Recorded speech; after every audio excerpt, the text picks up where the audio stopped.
Paralysis patient disbalance recover exercise.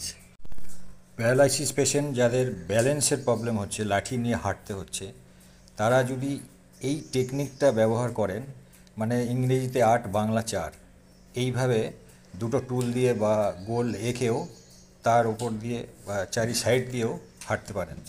আর এই এক্সারসাইজটা যদি কিছুদিন করা যায়, তাহলে দেখবেন যারা লাঠি নিয়ে হাঁটে সেটাও কিন্তু হাঁটতে হবে না, ঠিক উনি যেরকম হাঁটছে, তো লাঠি ছাড়াই এইভাবে ভালোভাবে হাঁটতে পারবে।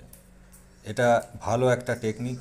যাদের ব্যালেন্সের সমস্যা আছে, লাঠি নিয়ে হাঁটতে হচ্ছে, তাদের ক্ষেত্রে এই এক্সারসাইজটা আপনারা নিজেরাই ঘরে বসেই করতে পারবেন।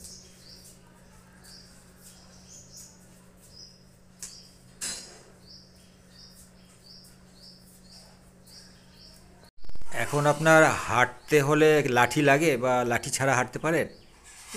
লাঠি ছাড়াই আমি এখন হাঁটতে পারি। বাহ, এই যে ব্যায়ামটা করলেন। বাথরুমে যাওয়ার সময় হ্যাঁ, তখন ওই রাত্রেবেলা একা বাথরুমে যাবো তো তখন এটা ঠিকই ব্যবহার আছে। করি। আর এমনি লাঠি লাগে না, ভালোভাবেই হাঁটতে পারেন। হ্যাঁ, আচ্ছা, তাহলে এই এক্সারসাইজটা কত ভালো হয়েছে কদিন করে আপনার?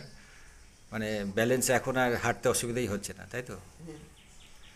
বাহ, ঠিক আছে এই এক্সারসাইজ। রান্নাঘরে সব জায়গায় ঘুরে বেড়াচ্ছি, এই লাঠি ছাড়াই ব্যবহার করি আর। বাহ।